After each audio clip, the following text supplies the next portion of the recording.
the Redcaps Podcast, a podcast where we dip our caps in the blood of our listeners and we ramble on about old school games. Today's episode comes with a mild language warning attached to it. If you listen to the show and you have kids around, just be aware there might be some mild cursing in this episode, and that's because we're sitting down for a conversation with the Angry GM of the AngryGM blog. If you're not familiar with the blog, it offers really cool and interesting perspective on GMing, and Scott's got a very unique style, which some can find loud and boisterous, but I personally find hilarious and very interesting. So yeah, we had a really great chat, and hopefully we'll get to do it again very soon. But since no mortal can outrun a Redcap, I hope you can sit back, listen, and enjoy. All right, ladies and gentlemen, I'm joined by the Angry GM, who runs a pretty awesome blog called The Angry GM, and he gives GM advice and isn't too afraid to tell people exactly what he's thinking at any given time.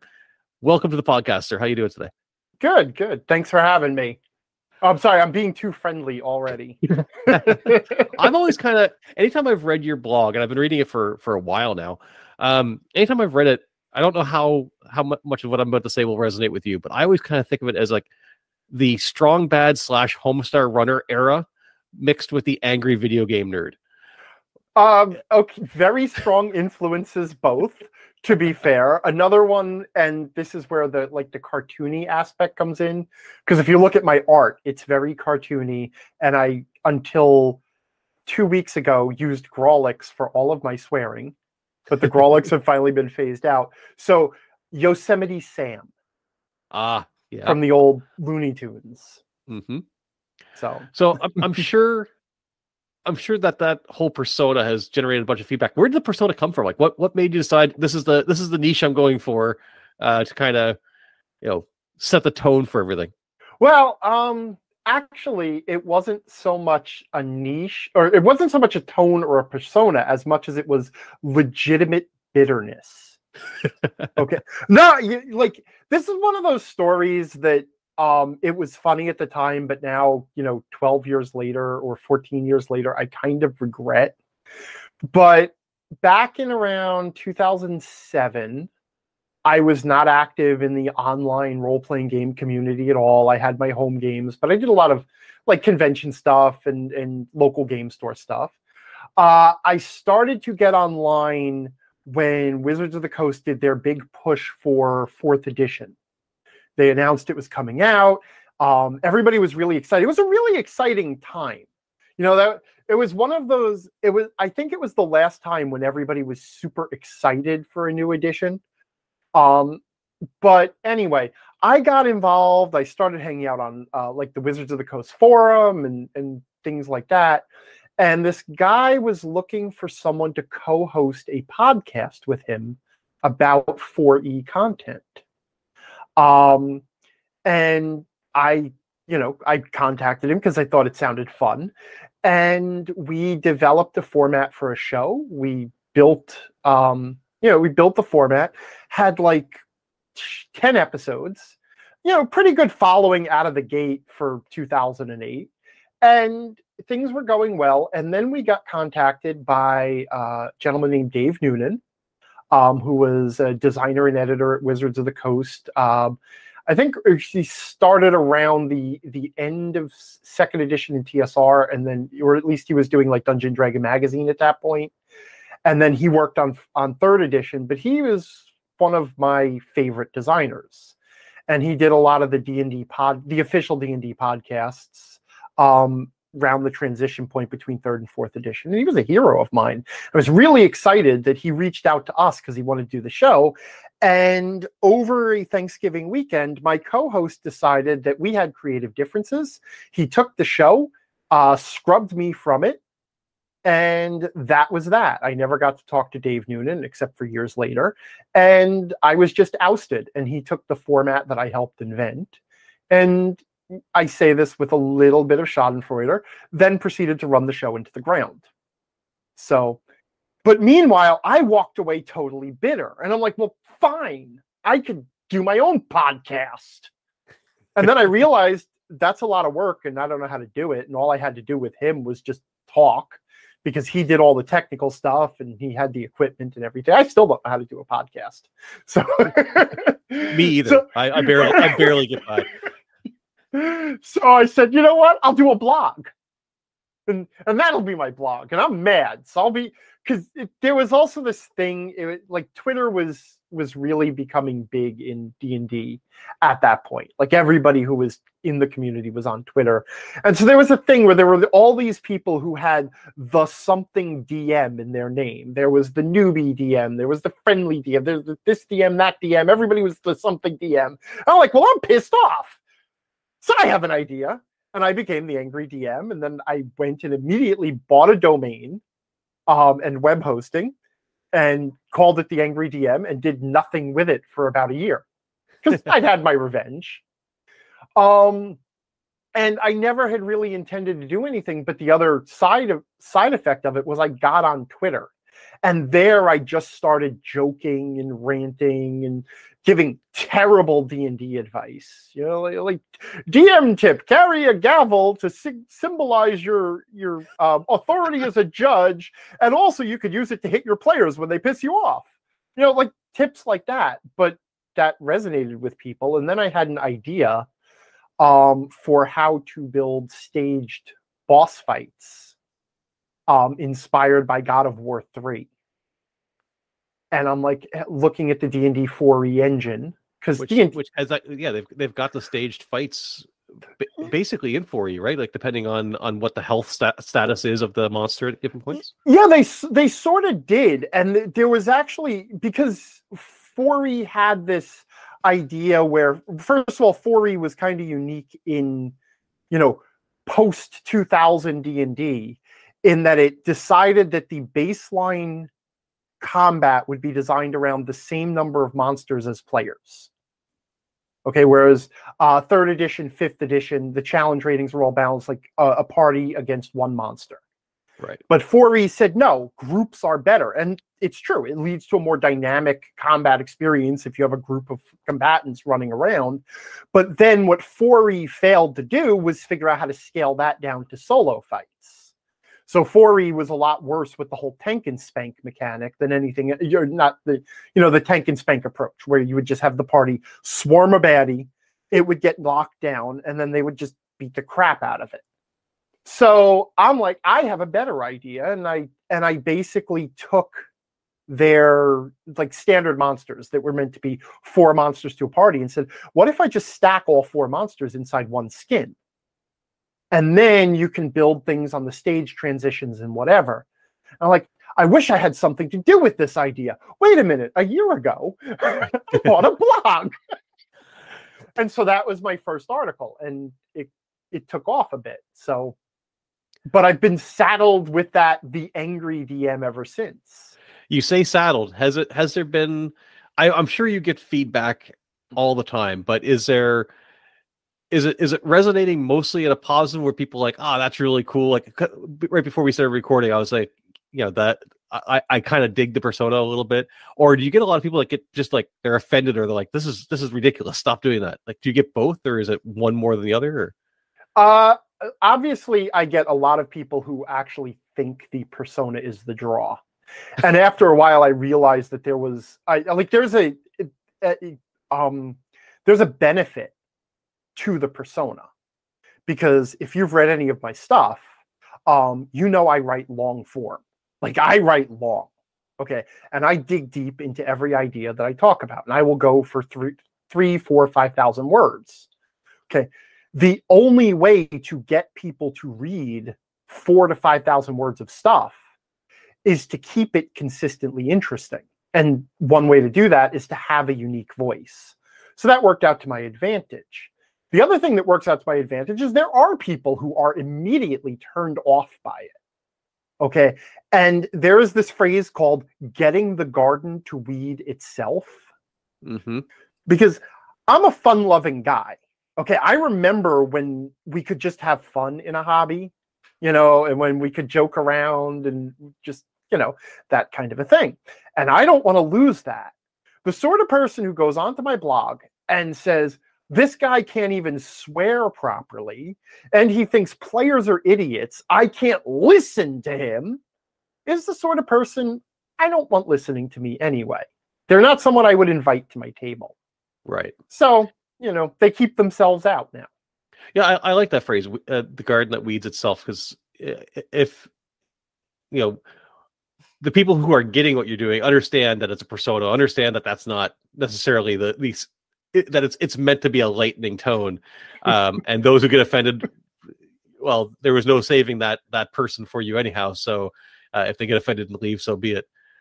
Right. You do mention that you write a lot. That's one of the things I really like, is that even if I don't agree with your advice on everything, I can read what you wrote and go, okay, he really thought about this. Like, I can see your reasoning and how you came to the conclusion that you did. And there's a lot of background of, I'm proposing this because of these reasons, and you lay it out really well. You could almost call it it's almost textbookish, the way that you kind of hand walk somebody through stuff. What's the writing process of that like? So like when you sit down with a topic in your head, you're like, I gotta do this. What's the process and what's the schedule and everything of that like? Well, like the process has evolved a bit, and I've just gone through a big shakeup on my process again. So now what it is, I'll have an idea for whatever I want to write. And I never, until January of this year, until right now when we're talking, I never really bothered to try and plan my content in advance.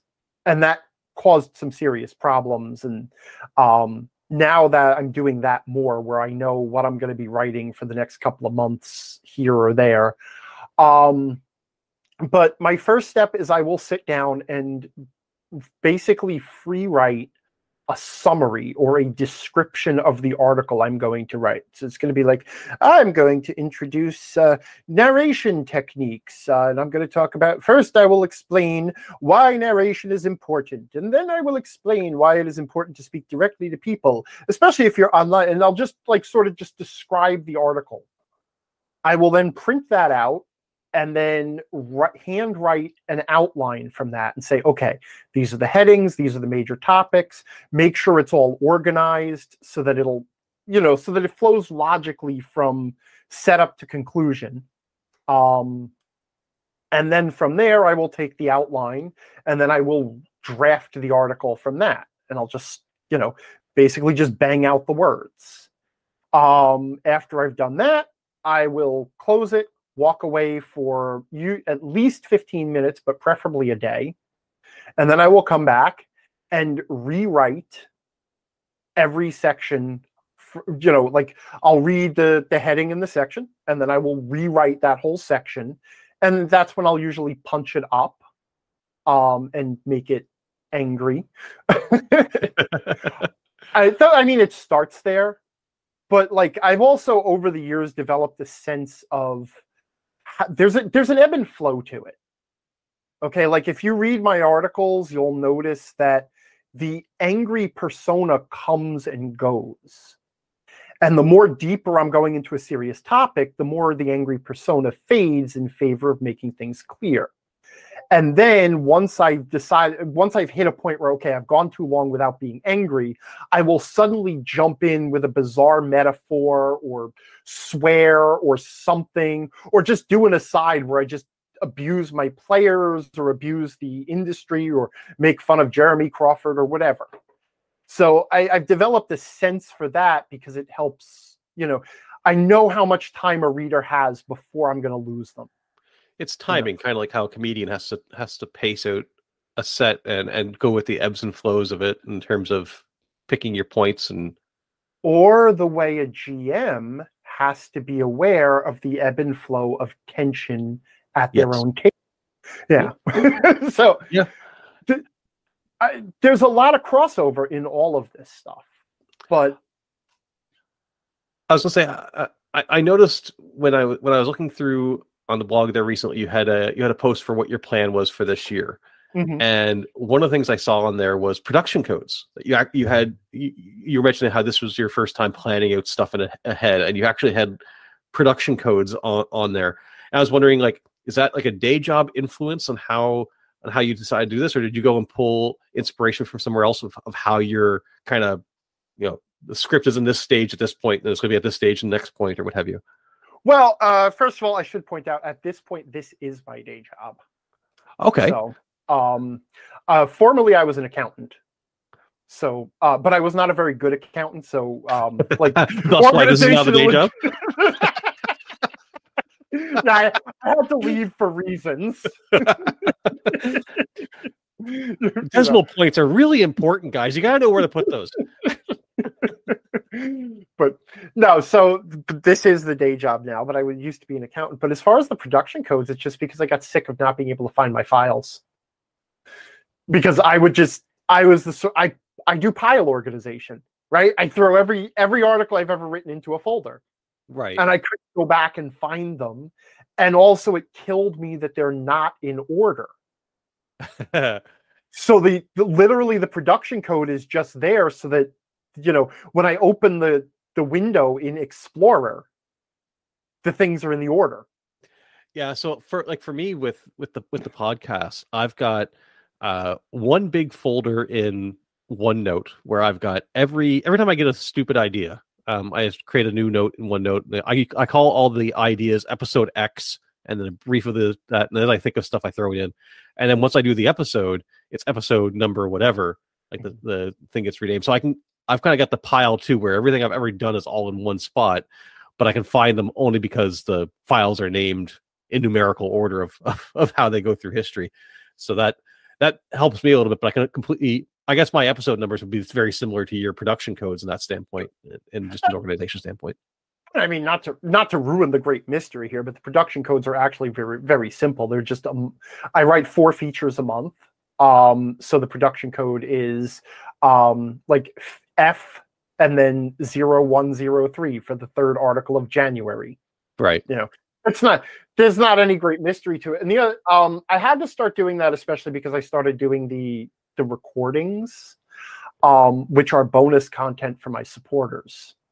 So getting back to my process, after I have written absolutely everything and gotten a final copy that I'm happy with, I then, and this is something I've been doing for years, I read the entire thing out loud. And as I'm reading it out loud, I'm, changing things like, I swore too many times in this paragraph, which was a serious concern that I would have. I would be like, I have used this same swear too many times in this paragraph. But, because a lot of people have said they appreciate the conversational tone. And when people said that, I'm like, well, how can I make sure that I nail that every time? And it's read it out loud and make sure it sounds like I'm speaking. But then, when I mentioned that to some of my supporters, because I'm Patreon supported. I mentioned to some of my supporters that I did that, and they'll be like, "Yeah, we'd love to hear that." So what are you talking about? You're already doing a podcast. That is your podcast right there. It's just on Patreon. Well, I am, but the nice thing is, it's a one take. I'm literally doing a proofread of an article while I'm reading the article out loud. Okay, all the listeners, turn down your volume real low so you don't hear me say this. Part of the reason I really love doing all these interviews is that I have very little editing to do on them, and it makes it so easy that I just do my bumpers at the beginning, at the end, I stick the interview in the middle. Okay, everybody can turn your volume back up now. I completely see what you're saying. Like, yeah, sometimes podcasts can be a lot of work, and if you but no, it is basically the same thing though. If you're going through the process of sitting down and recording that and sticking it up, you've got a podcast. The degrees of post and editing afterwards is all it all depends on what you're doing. But so you've already got this down. What do you use for your recording and stuff? Like what does your tool set look like? So I have a computer. And really, I do mine on an Etch-a-Sketch. Whenever I don't like the podcast, I just shake the crap out of it, and it all goes away. But you got a computer. That's a good step. And there's a microphone that plugs into it. And I have Audacity. I use Audacity. Yeah, Audacity is a great tool. What's actually, I have a very generous supporter named Radicrash, who is an audio editor, and he is also a musician. And he enjoyed the proofread alouds, as I call them, greatly. And then he offered to take the raw wave files, and then he does magic at them and also he composed an intro and an outro just intro and outro jingle. So he actually puts them together for me. Ah, see, so you even get you get help on that side of it, and you're all set. Yeah, so I literally just turn on the plug my microphone in, start Audacity recording, and then just read the article out loud and argue with myself about it. Well, my fiance, she made fun of me when I would do the read alouds before I was recording them, because I talk to myself, I crack jokes, I crack myself up. I think I'm hilarious. So it's not unusual for me to stop and just have a conversation with myself in the middle of this. Oh, sure, Grammarly doesn't realize this completely made up word is misspelled, but yeah, because I sit here and worry about the spelling of my misspelled word. And so when I started doing the proofread alouds, I was catching that stuff, and people thought it was a bit. And I'm like, no, it's not a bit. I'm just nuts. But in a funny way, a harmless kind of nuts. So through the whole process of either doing the blog itself or getting the Patreon bonus stuff out, what's the most anxiety, or what part of it is the most difficult, do you find? Because you've been doing this for a long while. Like, the blog's been around for years. Like, what was harder before and easier now, or what's harder now going through all that? All right. Well, I didn't realize this was going to be the sort of session where I got to pay you $200 an hour to talk about this. Yeah, the tab comes later. I should have mentioned that in the invite. All right. You know what? I'm just going to be honest here. I am still terrified that I am not good at this. Okay. Yeah, imposter syndrome. Yeah. I think everybody deals with that in some way or another. I would say that your longevity at this point, for anybody who would look at you and say, clearly you are, because it's been successful. But I know personally that doesn't ever quell the personal feel of it at any point in time. But well, beyond that is I don't have the desire to be a blogger forever, and crowdfunding is not a long-term business strategy. And I have allowed it to be a bit more of a long-term business strategy than I should have already. But I do have other projects in the offing. I mean, a couple of years ago now, I published a book, self-published. Yep. And that was supposed to be the first step, because then I wrote a tie-in module for that book that was supposed to be a short little introduction that GMs could use to introduce new players to D&D and other role-playing games. And it instead ballooned into a 1.5-year long, 130-page beast of a tutorial product. And like all GMs, especially now, for some reason, I have my own system in the offing, because everybody's right. Every GM is writing their own role-playing game. Yeah, well, I think that's always been the case. I think anybody, I would say that if there was only ever 100 games of D&D that were ever played, 98 of them did not play it rules as exactly as it was intended to be. Probably 100 of them, but let's be generous and say 98 of them were, and 98 of them had house rules and changes on them as well. So I think that's the only way to play, to be honest. But sure. But yeah, I see that as well, that there's so many game systems coming out for being published and what have you. But sorry, I spun off there on you. No, that's okay. But I just because you asked me what's difficult, moving beyond anything that is blogging terrifies me. Okay. And even writing that module, it was delayed far longer than it should have been, because I was afraid that I was going to prove to everyone that I might give great, funny advice, but I don't know how to design anything, And so that's really with every, I have plans, and I have two Kickstarters that I would like to launch in the next 12 months. And the biggest thing that I have to keep overcoming is just the fear of doing the next thing. because at any given point, I'm going to prove that I'm an imposter and a failure, and everybody is going to leave me, and I will have to go back to the debit mines and be an accountant again. It's that same fear, I think, happens with a lot of people with just getting into DMing, period.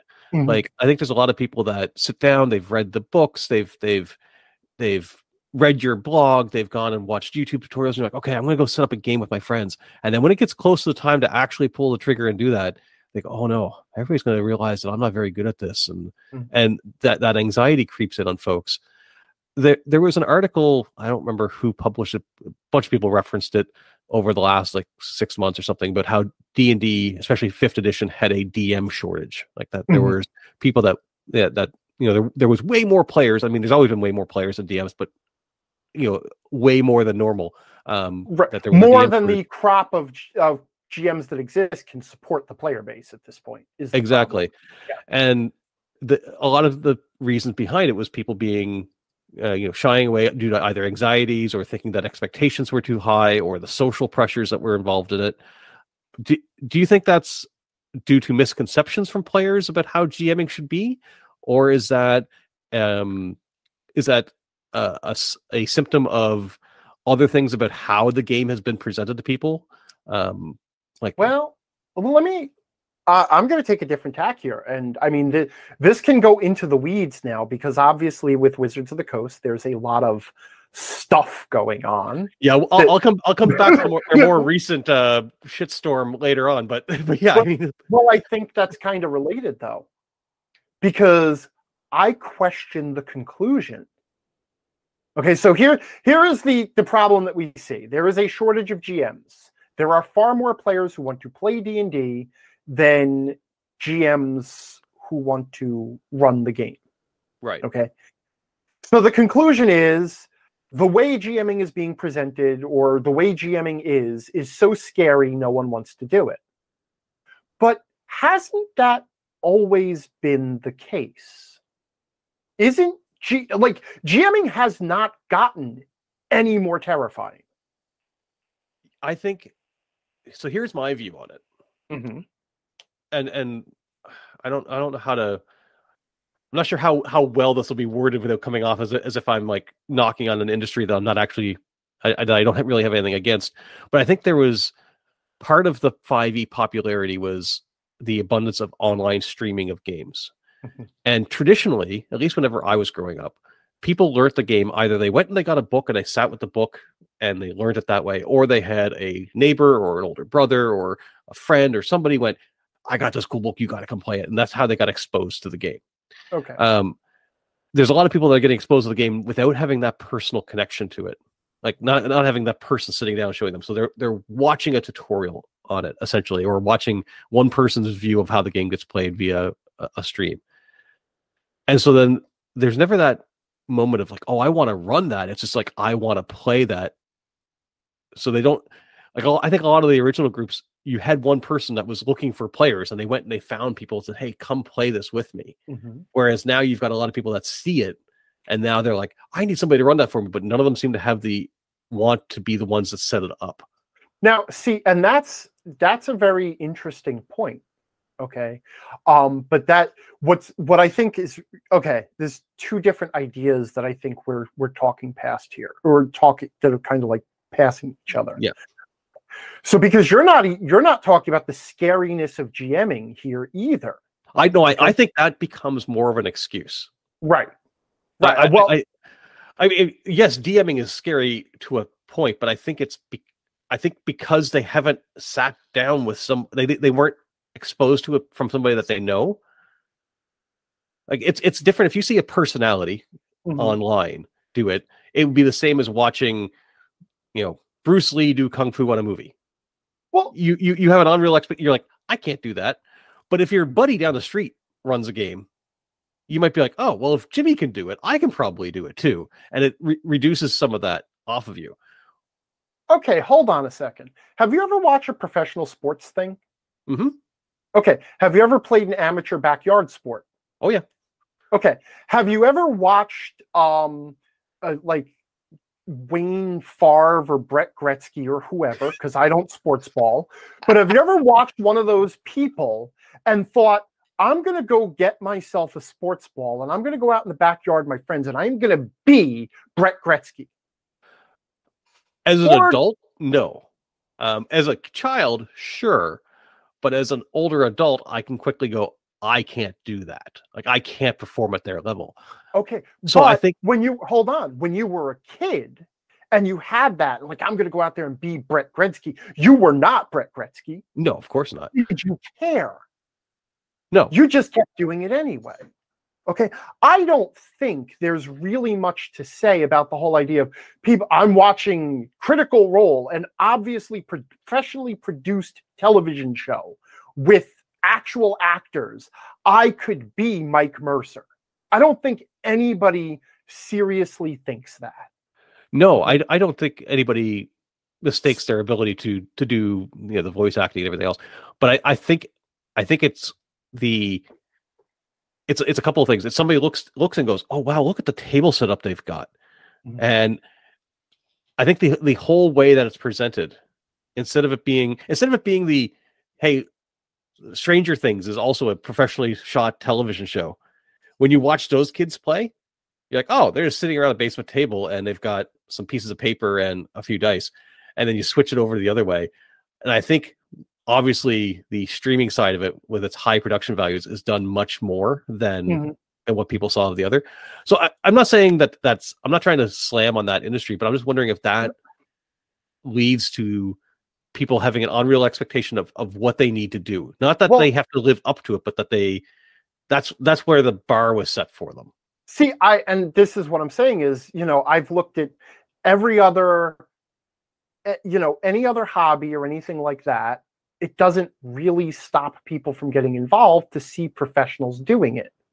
At the same time, nowadays, we have something that you and I, you know, I'm not going to make any guesses about anybody's age, but you and I did not have this when we were bouncing baby Angries. We never had video tutorials. We had to learn this crap from books. Mm-hmm. It has never been easier for a GM to at least see, oh, the game is actually just a conversation. The GM's just making shit up, and the players are just making things up, and occasionally somebody rolls dice and the rule books tell you what to do. It's actually much less arcane than it's ever been. True. Mm-hmm. I think if you go seeking that content, I think I think if you seek out the people that will tell it to you that way, instead of those who are wanting to try to put on the best show themselves. So I think it really depends on what you're consuming, right? So if you go in and you look for somebody who's going to tell you that, you can find that. You can find everything on YouTube. But hold on. In his defense, Mercer tells you. Oh, and I'm not knocking even on him. I think I have no issue with that show. I don't watch it a whole lot, but I have no issue with their show or anything. I'm just talking in general. I think there's a lot of folks that because that's the only version of it they see, and I completely get. Mercer says, "Hey, we're all actors. This is our show. This is not how a normal." Yeah, I'm again not saying anything bad about him at all. I think he's fine. Well, not only that, he does on the side GMing advice, where he tells you what to actually expect, and he literally tells people, "You're not going to be me. Don't try to be me. Here's how to get your own table together." Right. Okay? So that's there on the same channel, and then I don't think you're slagging on anybody. All I'm saying is it has become a common narrative that the reason why we don't have GMs is because online streaming shows set such unrealistic expectations that GMs see that and say, well, I could never do that. And then they are turned off from trying. Okay. So then what would be, if we reject that narrative, if we say that doesn't make sense, what is the replacement narrative that we would put in place for it? Okay. So first, I have two theories. Okay. For why there is now a shortage of GMs, specifically with D&D. Okay, because I think we should be specific. I think this honestly only applies to 5th edition D&D, because I think I primarily operate in the OSR circles, and most of the players are also DMs, and Right. so like it doesn't become an issue really in those circles. But Well, Paizo has also not come out and said we have a shortage of GMs. And they're the next biggest thing, even though they're not nearly as big as they were, right. in terms of market share. But okay, so here's the first thing to look at is the fact, is this specifically a D&D problem? And Okay, if it's specifically a D&D problem, is it about D&D 5th edition? See, I don't know if so. I'm not. I played D&D 5th for a little while, and then bounced off of it because it just wasn't the game for me. But I never felt anything overly difficult about running it. In fact, I'll still, if somebody came to me and said, "Hey, I want to play a 5th game," I would play in it. I don't want to run. Actually, I'm about to say exactly what you're saying. Well, isn't that interesting? The reason I don't want to run it is the same reason that I don't prefer that game overall. Is that to me, 5th edition feels like a superhero game, and I don't want to design superhero encounters and stuff like that. Like I feel that that's the vibe that the game goes for, and it's just not what resonates with me. I can play my non-superhero character in a superhero world, but so I don't mind being a player. But as a GM, I don't want to operate that world. So that's my preference of why I choose or don't choose that game. But I didn't find anything mechanically difficult about running it. Like there was nothing where I went, this game is harder to run than OD&D or harder to run than any other game I've ever picked up. It feels, very, the rules aren't all that much more difficult. It was just for me, the tone of the game isn't the sort of thing that I want to craft worlds around, which is why I don't like to run it. Okay, but why assume you're any different from any other GM? Because I'm assuming when I look at the play base, there's a lot of play base that really seems to enjoy that style of game. So I would assume that the play base would have, in whatever population, there would be a similar number of people that want to create the world that they would want to play in. So like I primarily prefer to play in maybe a more darker or gritty world. So that would be the type of world I would want to create as well. And I would assume that if you're a person who likes playing in a more superhero high fantasy type world that D&D creates, that you would then want to also run that sort of world. So I don't know that there's anything that inherently would turn the people who enjoy playing that style off from running that same style. Except that you yourself also just said you can play that happily and enjoy it, but you don't want to run it. Whenever I play it, though, the characters I play in those worlds are really not that different than the characters I would play in the other one. I just choose not to embrace that side of it. But I see all kinds of people who do completely embrace that side. So my assumption is that if you're willing to play that, then you would be willing to craft those worlds as well. But isn't it equally possible that there is something about D&D 5, and I'm not even going to suggest what it might be, but is it equally possible there is something about D&D 5e that makes it more fun to play than to run? I don't know. Like when I look at other games, like let's go way off the ball. If we went and looked at Starfinder or Traveler or Call of Cthulhu or any of these other games, I don't think they've got that same difference, and their rule sets are all different. There's a different tone now, and unless there's something that somebody can go, oh, here's a critical flaw for GMing. There's a critical mechanic that's wrong. I don't know if that's really a mechanic thing. Does it have to be a mechanic thing? I think it would have to be. Otherwise, how would you explain the massive difference between one game having this disparity compared to another one on the grand scheme? Right? If it was a singularity one-off, it should be a very obvious thing. Then I would say.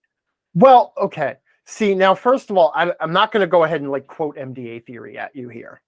Okay, but the game mechanics do not make a game experience. True. Okay. It's the experience of playing a game comes from the interaction between the participants and the mechanics. Okay.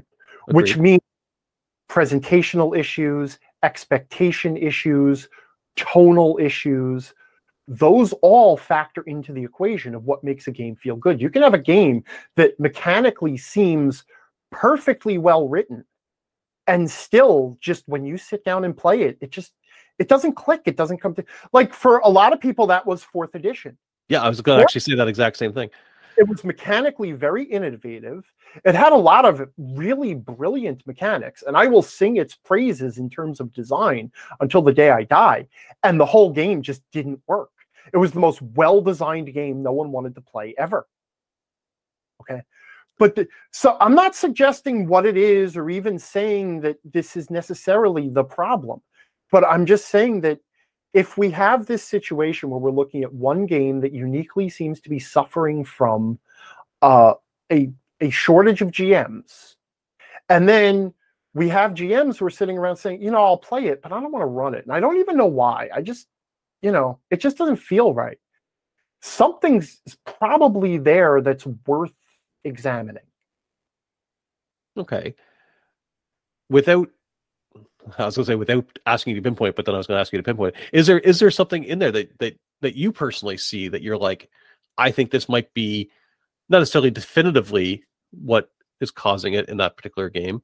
And again, my experience with the game is limited, so I don't have a whole lot to rebut you on. But is there something that you see in there where you're like, from the people I've talked to or the games that you've run, that you think harms the DM experience?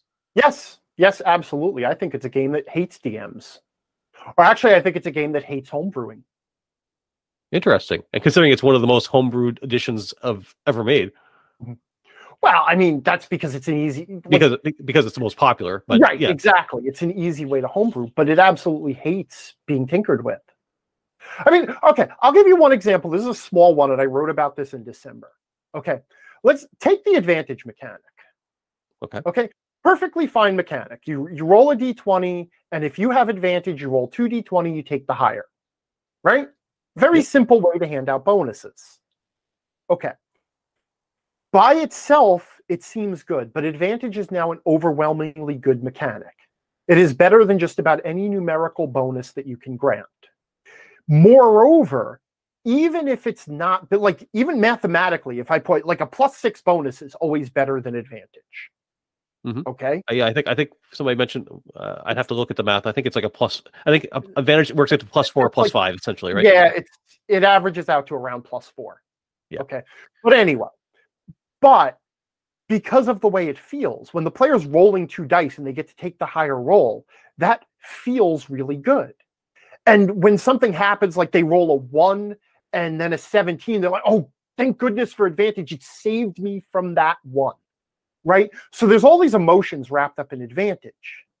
There's also a lot of ways in the game to gain advantage from the character sheet or from the rules itself. You can get advantage if you use this ability or that spell or whatever. Okay. Right. What that means is now as a GM, if I want to reward a player's clever plan for doing something in the game, normally in the past, I would give them a bonus. I would say, that's a great idea. Take +2 on your roll, right? Oh, you thought to outflank the enemy. Take +2. But now I can't do that because the player can already get the best possible modifier most of the time right off the rules. And anything I give is small potatoes. So suddenly the single most important language I have as a GM for communicating, thank you for interacting with the world and paying attention to the vulnerabilities and the weaknesses and leveraging your knowledge against this NPC you're trying to persuade, have a bonus. Instead, they'll say, I don't need your bonus. I have advantage whenever I make charisma checks. And also I'm a halfling. So if I roll a 1, I'll re-roll it. And it's okay, great. I now have no language as a GM to even do something as simple and say, attaboy, good plan. Yeah. Okay. They tried to fix that with the what do they call it? It's their hero point or whatever what's that system called? Is inspiration? That's what I was looking for. Inspiration, yeah. I think they tried to implement it with that, but even that didn't seem to. Well, this inspiration was another, that's another example of, okay, here's a free take advantage on anything roll, right? That's what it was. If you play what you wrote down on your character sheet one time. You get a free advantage on any roll you want.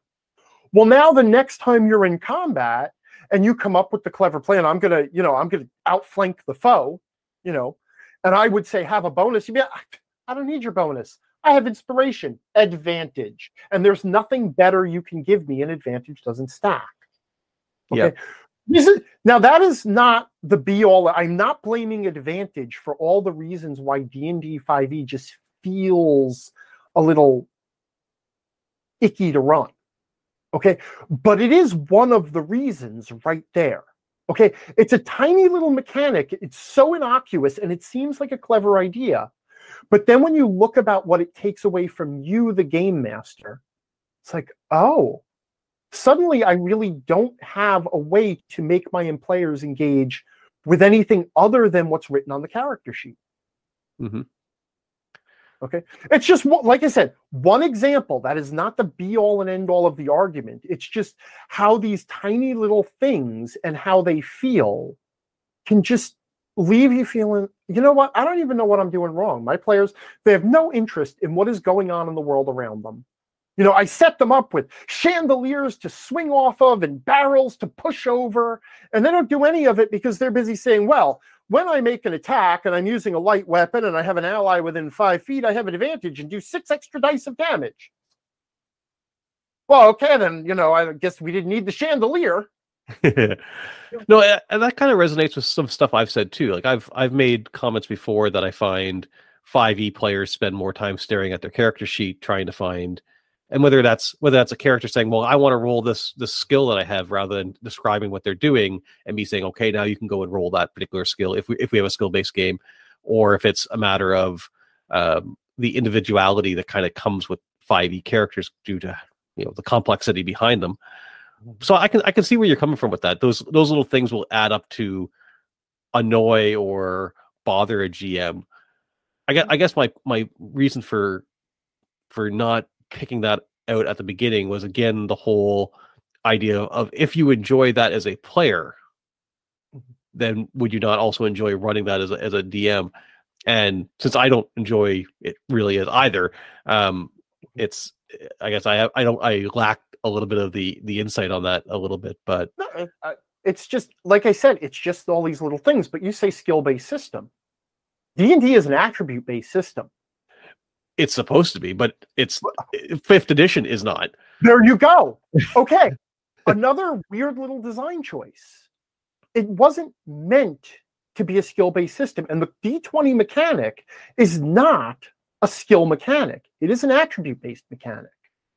But they pared down the skill list so small, okay, that now, like when you go back to, say, 3.5, when there were so many skills on the character sheet, no party could be guaranteed to be bringing every skill to the table. Then having a skill was a bonus.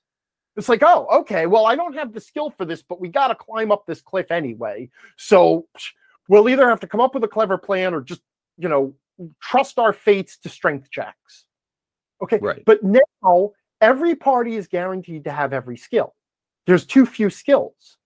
And the players do sit down and say, well, okay, I'll be the survival guy. Okay, I'll be the face. I'll be the this. So they all, they claim the same wheelhouses, but there's so few wheelhouses now. Every skill is just on the character sheet and every party has them all. So now it's a skill-based game, even though it was never meant to be, which means the solution to every problem is pick the right skill and roll it. And there is never a situation, unless the GM is an expert at designing situations, there's never a situation where a problem can arise in the game that can't be solved with one die roll. And the most interesting problem solving happens when the players don't have the tool for the job.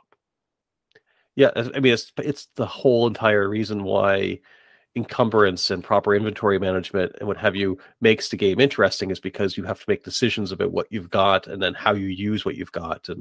And well, now a first level Outlander Ranger can feed an entire party of 5 basically without a die roll. Well, now where is the meaning in Like now, if you get lost in the wilderness, like remember when you used to get lost in the wilderness, it wasn't just the fact that you were lost. Okay, it was that every day that you were lost, you were running out of food, you were running out of water, and there was a random chance that a green dragon would spring out from the trees and devour you. Well, you can't run out of food. We don't even talk about water. And nobody really does random encounters anymore. And also navigation checks are really easy. So what's left in wilderness travel now? It's just, well, you made it there. Huzzah. Okay.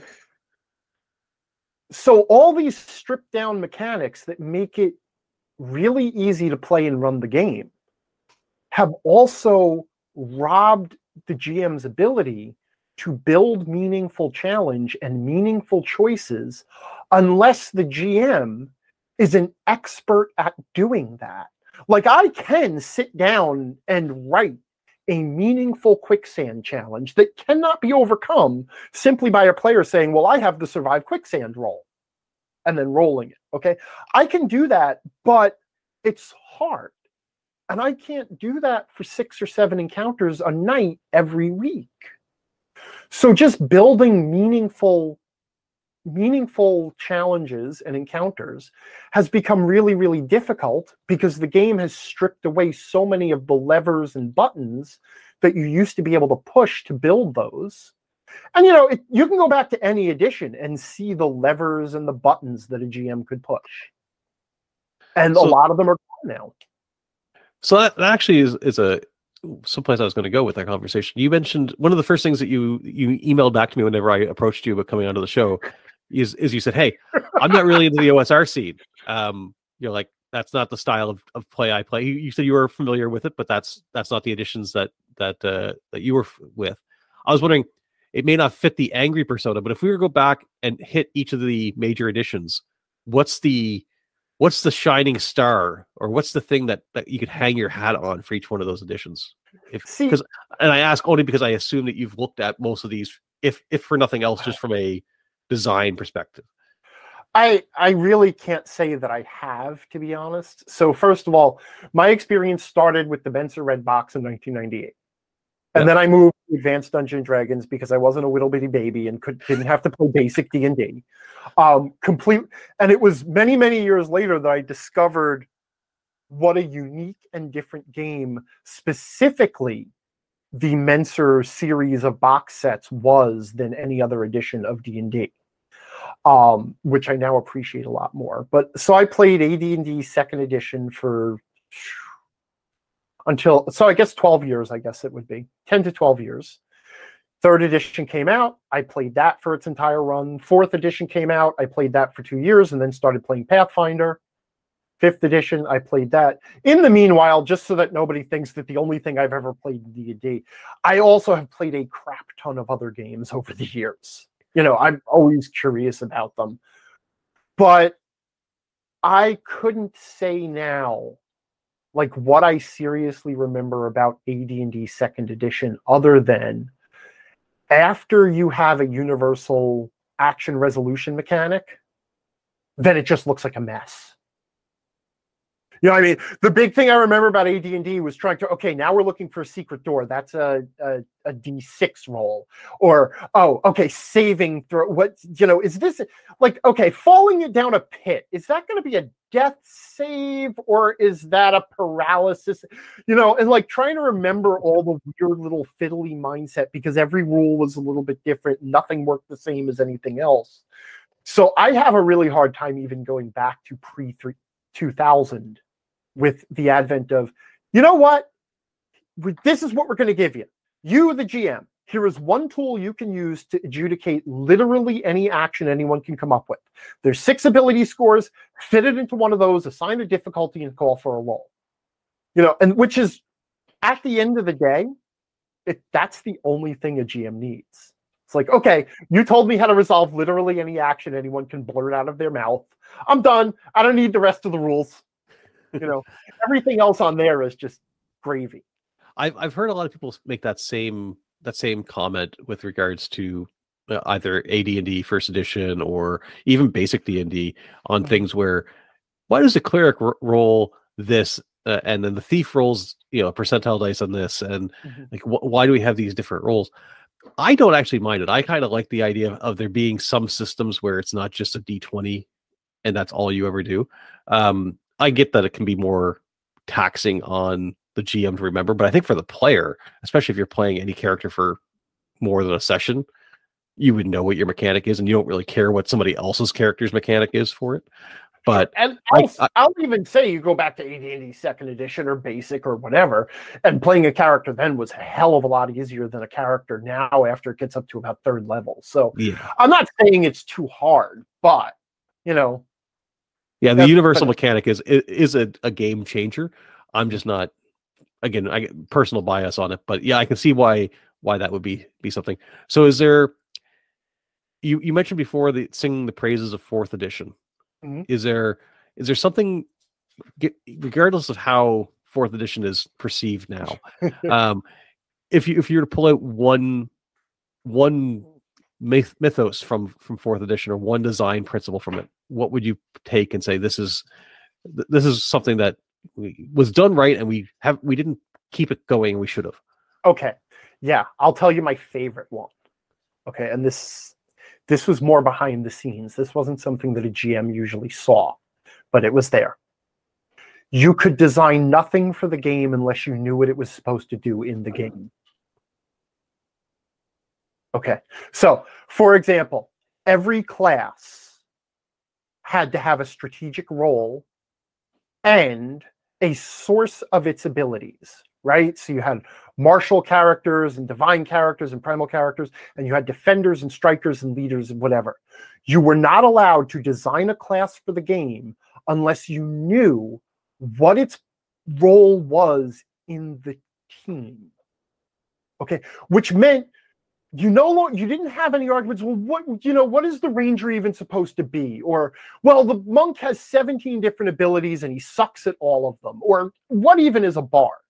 Because you had to start with a solid design statement. Say, okay, the bard is an arcane character who is a leader. He brings out the best in everybody. And then you can design to that, and you have a bard. Maybe it's not, the skald that you imagine of Norse mythology, but it is at least something that has a very solid identity, and everyone can look at that and say, well, that's what the bard is. I'm going to play that. And it was the same on the monster side. You had to decide, is this a monster that plays by itself, or does it need a team around it? And what does it do? How does it fight? Is it just a hit point sponge, or does it do a lot of damage? Or is it sneaky or skulky, or does it take control? But literally everything had to have a design purpose before you were allowed to design it. And that's not something you see. Now they just throw classes. We have the classes in 5e we have because they've been in other editions of D&D. And they still can't get the ranger right because no one can decide what the hell a ranger is supposed to be. Because the answer is, of course, the ranger is so many things at this point that there is no one answer. So just pick a lane and stay in it. And then if some people say, well, I don't like your ranger because it's not like that, you say, well, that's tough because this is what our ranger is. Yeah, go make your own. Right. And you can. Exactly. But that was it. 4E made everything explain what it was going to do in the game before you were allowed to write it. And that changed everything. And I really think I would like to see designers thinking like, before I design a thing, what's the purpose of this design? I realize that's a crazy thing for a designer to start with. Why am I making this thing and what's it going to do? But 4E is the only edition that outright said, those are the rules. If you're going to sit down and design a thing, know what you're trying to design. And the designs are actually a lot more solid because of it. The whole design behind 4E gets likened to video games so often. People will say that it was reaction to WoW, or it was reaction to whatever, that it was a video game-ation of D&D. I looked at it as them kind of fully embracing the combat side of D&D and saying, let's make a tactical game. That's how I always kind of viewed 4E, was that it was a definite raising of the combat pillar, a definite raising of the tactical pillar of the game, more so than anything else. But that whole idea of having a built-in safety net in terms of like you can't just throw something in for willy-nilly. You have to come up with a plan for it. Is an interesting viewpoint of how to kind of frame all that. Yeah, something I have to think about more on that, I think, actually. And you're not wrong. Like, first of all, yes, D&D 4e did dial up the tactical element, but I don't think that it was any more of a tactically focused game than 3.5 was, or 3.0. Okay, that was the, like, honestly, the era of you had to have a grid and you had to have tokens and you had to mark positions. That was something that it was already creeping into AD&D 2nd edition. And then by the time 3rd edition came in, it fully embraced that. It has a very crunchy combat engine. 4e, if it's guilty of anything, it may be guilty of stripping away the parts that aren't the combat engine a little too much. And I will certainly agree with that. But I don't think the combat engine was any crunchier than the 3rd edition combat engine. When we talk about designing something, whether it's for 4e or any other game, and you've been very open that you think games should be hacked on and worked around a bit. I've many times seen people come into like say the OSR subreddit or on different discords, and before they've ever played the game, before they've even like sat down and ran it or played it as a player, you'll see people going, "Hey, can somebody give me some like the best house rules for this game?" And I always kind of have the same, like, you should play the game, as it's there, as it was designed. Play it as it was designed. And if you and your players find problems, hack around the problems that you find. Don't try to solve problems before you've ever even encountered them, because you don't know what you might be goofing with the design. Mm-hmm. Do you kind of see that same thing, or is my advice way off? Like, or is that, am I running counter to how you would see this? No, actually, I have a rule, and I've cited this a couple of times on my own blog. It's the 12-session or 3-month rule. Okay, it is before you mess with a game, before you even give an opinion on a game, you must play it or run it for 12 sessions or 3 months. Until then, you are not qualified to have an opinion, and you are certainly not qualified to modify the game. And I realize, like, it's not like I can pull people's licenses. I say, I've revoked your license to hack. You only ran 8 sessions of this game. But really, like, I don't think you can even have an opinion of a game without the table experience. And role-playing games are an emergent gameplay experience. There are so many little moving parts and so many things that just come from the way the way the systems rub against each other and the way people rub against the systems, that you need some time. Like, if you've never played a role-playing game before, it takes a month before you even, or 4 sessions, before you even know what the hell you're doing. Like, before you even make it, oh, okay, it's just talk back and forth. I got that now. And then it's another month of kind of settling into things. And then in the 3rd month, you start, I think I'm really enjoying this, but you know what would be better?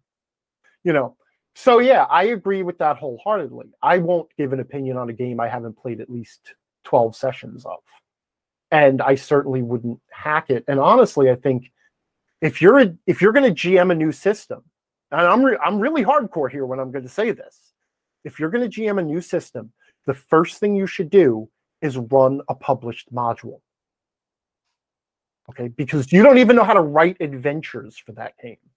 Right. Now, I know, me saying published module, it's like, well, I guess if you don't want players to have any agency, you might as well. Like, that's not the point. The point is you don't know how this stuff fits together. So maybe look at how it's fit together. And then if you decide, well, this is crap and there's no agency, well, then at least you're qualified to write your own from there, from a position of knowledge instead of ignorance. Yeah, I think it's at the very least spending a lot of time reading through modules and understanding, like, critically reading them, like, not just reading them for entertainment purpose, but reading through them and saying, oh, I see what the goal of this was, or I see, these encounters were here to lead up to this, or what have you. Reading through them in a critical manner before you start going off and designing, because again, just for the sake of understanding how things connect, I think that's perfectly valid. Yeah. And in the editions that I play, it's super easy because there is so many options in terms of modules. Whereas, if it was a brand new game system just came out, you might be a little bit limited on which ones you've got. But I mean, if you talk to anybody from back when we were kids, there was that shared experience of people going through certain modules all the time. That people can reminisce. Everybody played their own homebrew, but there was also certain modules that everybody touched at certain points. And I think if people continue to use those as a learning tool or experimental tool, you can kind of continue those same shared stories that we all went through the same story, but we all had our own little twist on it type idea, right? Yeah, there's value to that too. I mean, there is a sense of community there in knowing that you went through the same adventure as somebody else, and then being able to say, wait, we didn't even know, that wasn't the real Lich. Yeah, and I honestly, I think that's why Curse of Strahd is the most popular thing when it comes to 5e, is because so many people have ran it, and it's got that community of people that have all kind of latched to that as a module that they've got that shared experience with. And I think the people comparing and contrasting the notes from that is part of the reason why that is one of the strongest modules from 5th edition. Well, I think another thing is, and I'm not particularly fond of the 5th edition take on Curse of Strahd. Just to be clear, I'm actually very critical of it. But I think if you were going to take an old school module and port it to 5th edition, the absolute best choice is Ravenloft. Okay. And it's precisely because Ravenloft has a unique position in the history of D&D as sort of the module that introduced the concept of narrative. Okay. It was the module that said, we can do more than a site-based adventure. We can tell a tragic romance through D&D. Now, when you say, which Ravenloft are you citing? Are you talking the I series original, or are you talking? Okay, I wasn't sure which, because that's my preferred version as well. I just didn't know where, because it's come through so many. It's been on every edition that they've. Right. Did 4th edition do a Ravenloft? I don't think it did, actually, but yeah, it's been redone several times. So I just didn't know if you were coming from a particular version.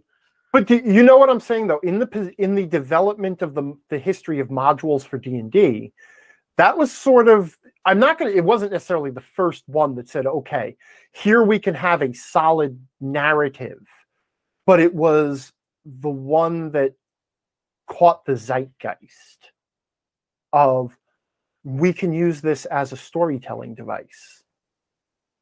Yeah. And I know it was still, Ravenloft was still very much a site-based adventure. And it had some innovative mechanics for replayability that were really neat, like the way it introduced the Taroka deck as a way of, now you have the ROM randomizers for different games. And that's basically what it was way back when. But it marked an evolution in gaming toward the more story-based, let's call it plot-based rather than site-based. Right. It was sort of where those seeds got planted. Well, the modern gamer, the folks who are playing 5e and, even editions before it, one of the things they are very interested in is the game as a character-driven tool and as a story-driven tool. Okay. And I know there's a lot of butting heads there between the OSR community that prefers the site-based or the exploration-based type gameplay, and then you come into this modern view of, well, this is really a narrative tool. and a tool for because I realize that by saying it this way, I'm inviting people to come in and say, yes, but if you do site-based adventures, you have emergent narrative. And I'm not denying that, but there is a difference between an emergent accidental narrative and a crafted narrative experience. I am very much of the opinion that it's not even so much site-based, it's world-based. So I look at OSR gaming or older edition gaming as being the world being the main character, and you're discovering the history of said world. And the narrative comes from afterwards, looking back going, oh, look at the history that we built with it. Whereas more modern games are more about telling the individual story of an individual rather than that of the world. The world is a backdrop that happens to be there to support the individuals, whereas the older games, the world was really the main focus, and the individuals attempted to try to make some sort of an impact on it. And if they did, great. And maybe when they got to higher levels, it transitioned a little bit closer to what we have now. But at the beginning, nobody cared about the individuals. It was more about the world itself. And now it's very much a care about the individuals. Yeah. And to be fair, the reason why I have no home in any community anymore is because I am firmly entrenched between those two views. There are merits of both. The problem is if you go too far in any one direction, then you're leaving play experiences on the table, and each of those play experiences has a strength that appeals to like there are reasons why humans play games. There are reasons why humans read stories or enjoy stories.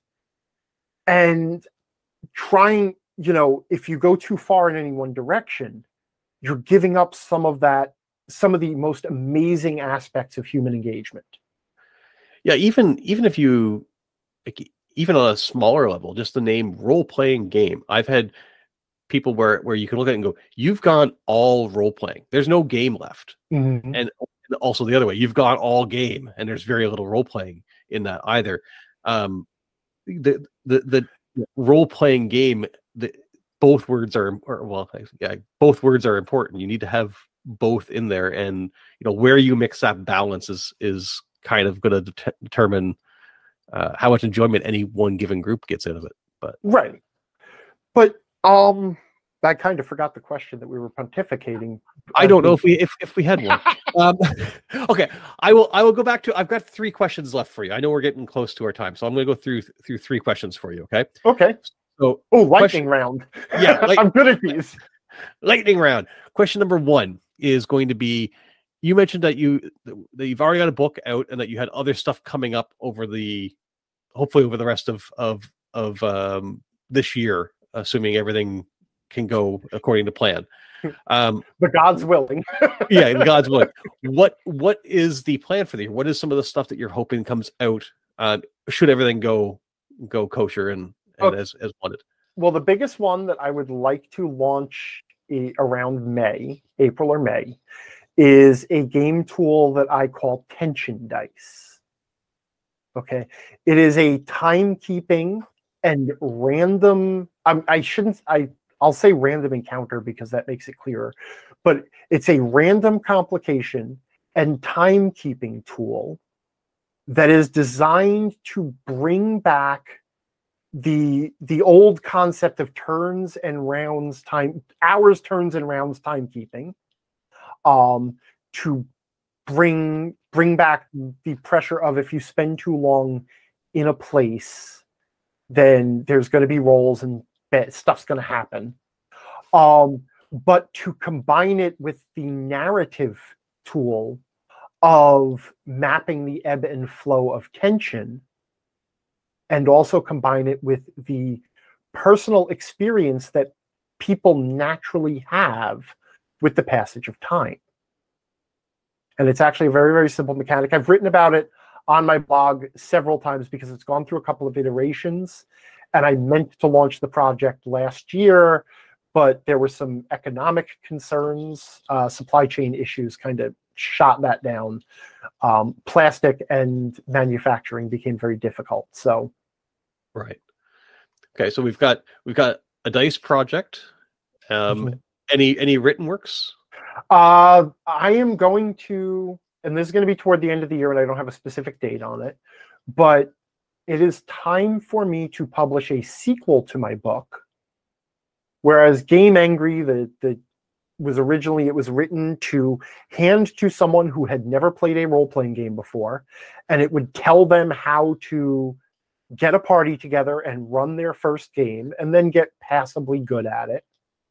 This one will be, okay, now you know how to run a game. Here's how to manage an ongoing campaign and write your own content for it. And paired with that will be an updated and revised edition of the original Game Angry as kind of a twofer. Okay. Those are my big plans for the year. And you said earlier, Kickstarter is your plan. Is that plan for both of them, or just? Yeah, that's the plan for both of them right now, is crowdfunding through Kickstarter. Awesome. And another question I was going to have is to lean into the angry side for a minute. What's your biggest tabletop RPG pet peeve? What's the one thing that when you see it, you're like, oh, the angry GM's coming in on this one now because you did it. Okay, let's see. It is tied between chaotic neutral gnome bards. Okay, because that is every warning sign right there that you are going to have a problem with that player. Okay, we all know what chaotic neutral means. Chaotic means stupid. No, worse. It means my GM won't let me play evil, but I'm going to do it anyway. Okay. Okay, gnome means prankster. And bard means flamboyant about it. Okay, the spotlight hog. I am going to be in the spotlight in every scene. So I am going to be a sociopathic prankster who steals every spotlight, right? But those are the three warning signs: chaotic neutral, gnome, and bard. Run. The other thing, backstory that is more than one paragraph. Thank you. Okay. Yeah. I'm right up with you on that pulpit as well. I often say this backstory is completely for the player. I don't even care to know about it. It's for me. I'm like, I've gotten a bunch of backlash on that too. Of like, it adds to the world. I'm like, no, it does not. It does not. You don't know the world until you've played in it. So right. Well, this is beyond that. It actually interferes with the player's ability to form a relationship with their own character. Because they've written themselves into a corner more times than not. Well, and they're never going to play what they wrote. Okay, no, I'm serious. You cannot write a character you have not portrayed because they are not going to be the character that you wrote down. As soon as the dynamics of play and the dynamics of the party get involved, your character is going to change. And then one of two things is going to happen. Either you're going to say, well, I'm not playing the character that I wrote my backstory for anymore and have to throw it away anyway. Or you're going to say, well, I have to play the character I wrote and force it. And either way, you're going to end up miserable. Yeah, I've reminded people before. I don't know if I've actually done it on the podcast, but I've in other conversations with people also said that, hey, when an author sits down and writes a book, they can create a character's backstory and everything, and it all works because they are in complete control of everything that happens in said book and every other character. But when you're a player, you control yourself, and you have no idea of how anything else is going to work. So if you try to create a lengthy backstory and the personality of a character before you've ever sat down and interacted with anything else, you have no control over that. It'll never work out because... Well, beyond that, authors have an adage, and that is backstory are the parts of the story too boring to include in the story. No, I'm serious. Yeah. Backstory part, if the backstory is interesting, you start the story there. You make that the story. Okay, no player has ever written a backstory thinking, well, this is going to be the least interesting thing about my character. Okay, every player who sits down to write a backstory says, I'm going to write the bestest backstory ever for the bestest character ever, which means you're already doing it wrong. Okay, the backstory should be the least important things that have ever happened to your character. Okay, otherwise, you should play that. But you can't risk playing that because it might not turn out the way you wrote it. Right. All right, so we now know what gets the angry GM angry. Here's my last question for you. It's one I've kind of I throw at a lot of people in different interviews. Is you've been around for a long while in the blog sphere, in the whole community. What I've is something outlived the blogosphere. The blogosphere is done, and I'm still there. Yeah, we joked before we hit the record button about, oh, you're still doing a blog in the year 2024. How's that going for you? But well, now I have zero competition. yeah, true. But what is something that people don't know about you that you would like them to have known, or that you think people should know about you? Or what's something that, if you've done an interview like this one, that I should have asked, or somebody else would have asked, that you would have liked to have had the opportunity to talk about a little bit more? You know what? That's actually really a tough one, because one of the things I pride myself on, especially with my supporters, is integrity and transparency. I hold very little back, and I think that's important as a creator, that especially a crowd-funded, supported creator, is that the creator treats the people who support them as like with the same honesty that you would treat customers. And when I say that, I don't mean like the way Wizards of the Coast treat customers. I mean the way a good business treats customers. So I don't have a whole lot of secrets, and I'm not actually really that mysterious. I think the one thing that I like people to ask that they very rarely do is, how much of the angry persona is really me?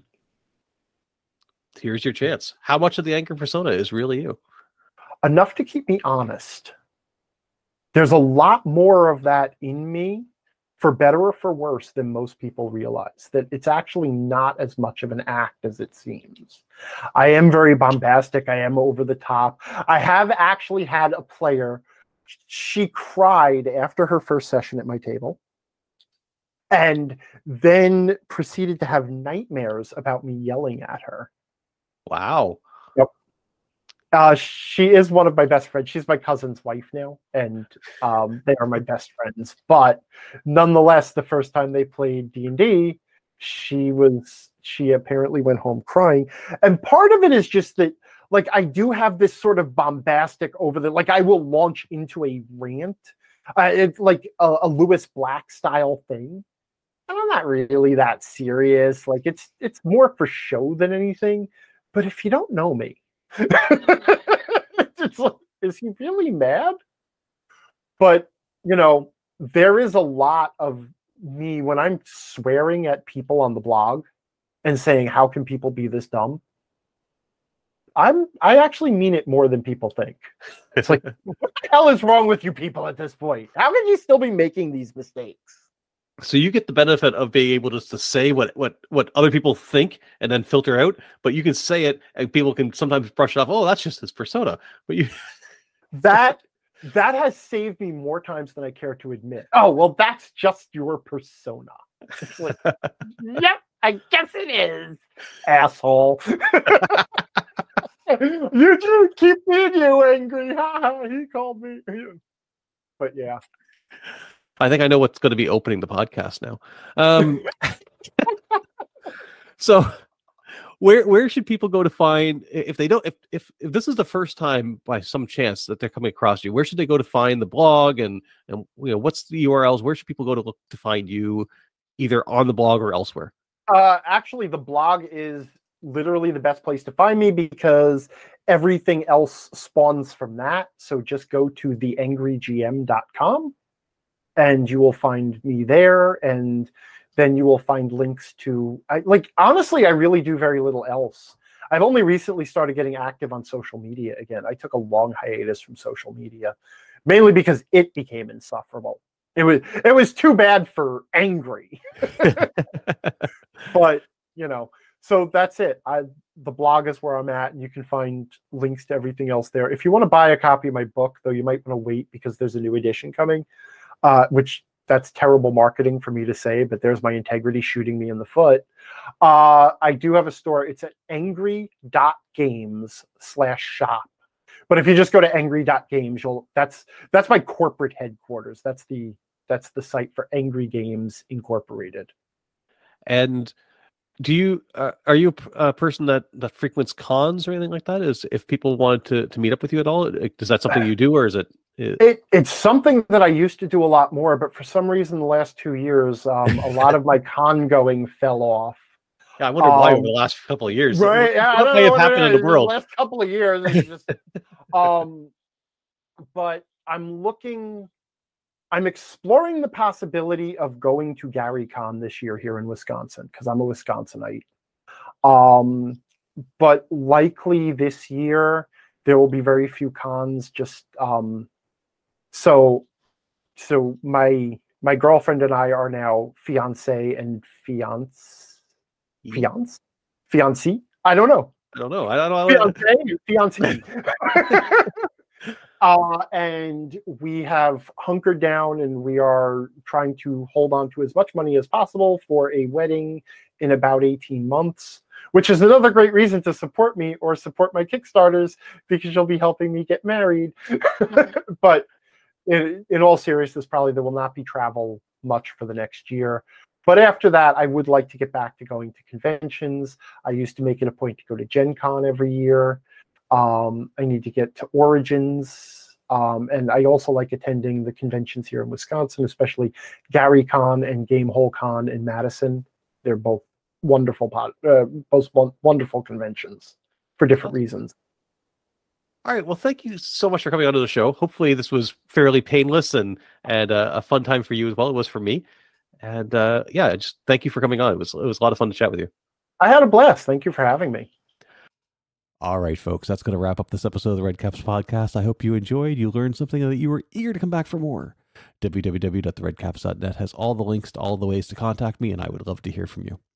Thank you ever so much for listening, and remember, never let your caps dry out. Stay safe, have fun. We'll talk again soon.